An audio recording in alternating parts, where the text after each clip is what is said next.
Now, let's dive deep into this big LGBTQ story for today. I'm Julio Capó, and let's queer up trans rights. Supreme Court greenlights Trump's trans military ban. The U.S. Supreme Court has just delivered a crushing blow to transgender Americans serving in the military. In a 6-3 decision issued Tuesday, the court granted the Trump administration's request to immediately enforce its sweeping ban on transgender military service. The unsigned order allows the Pentagon to begin discharging service members with a diagnosis or history of gender dysphoria and block future enlistments. This decision follows Executive Order 14183, pushed forward by Defense Secretary Pete Hegseth. The order expels all transgender service members, regardless of their record or performance.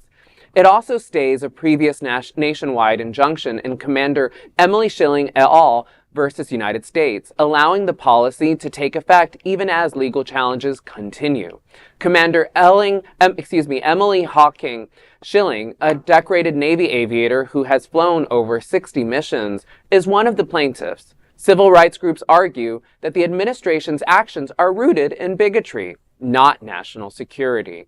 In a joint statement, Lambda Legal and the Human Rights Campaign Foundation condemned the decision as a devastating blow that, quote, has nothing to do with military readiness and everything to do with prejudice, end quote.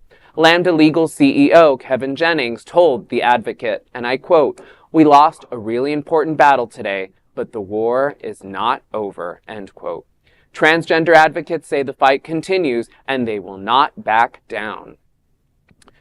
Where to begin? This is such a tough story because the implications of this are hard. And we might, we all remember the first time that he tried to do this under his first presidency, right? That is, he made this kind of similar order through a tweet without any kind of plan, without any kind of understanding, and that's still and it was similarly rooted in bigotry and hatred and transphobia, of course, at the root of all this.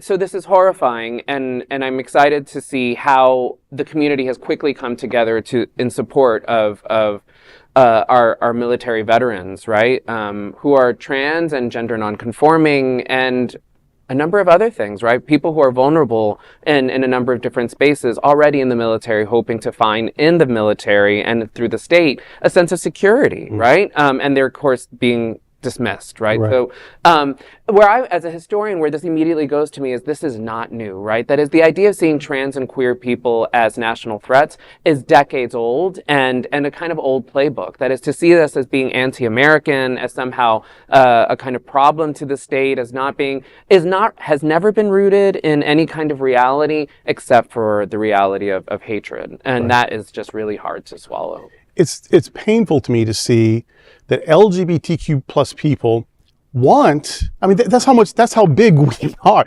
want to defend the country that will not defend them. Yeah. And forever had to serve in silence. Right. And it's more difficult for trans people. If I'm gay, I can just say I'm not. But if you're trans, that's a little more difficult to hide. And anything you have to hide about yourself is soul killing anyway.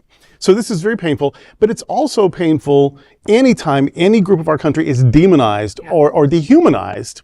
And it's especially, I'm fixing to preach, it's especially devastating and demoralizing when this is on the watch of a draft-dodging, felonious, adjudicated rapist deciding what's good and what's moral and what these people want to serve their country. He 7 times refused with some fake. So the whole thing, it's just hypocrisy on top of cruelty, on top of mendacity. I can't stand it. Oof. Well said.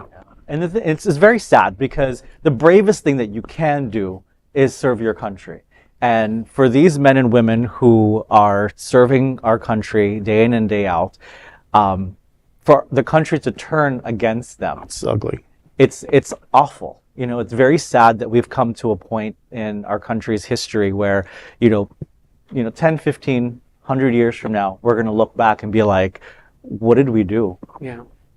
This actually, you pointed on something in the beginning with the tweet that Donald Trump did. It kind of ignited a fire. Yeah. It ignited fear. And that's what this is all about. It's fear. How could anybody in their right mind, somebody that wants to defend this country, whether that they're trans, they're whatever it is, and how could you ban people from that? It's just maddening. Yeah. You know, they're patriots. These are patriots of our country, and this is how we're treating them. Yeah. From the Supreme Court, it's definitely rooted in bigotry. Yeah. Absolutely. It's another ugly moment out of way too many in American history. Unfortunately, absolutely. Well said, and all of you. This is a big LGBTQ story for today. There is no other queer nonprofit media platform like this in the entire world. Support our LGBTQ stories by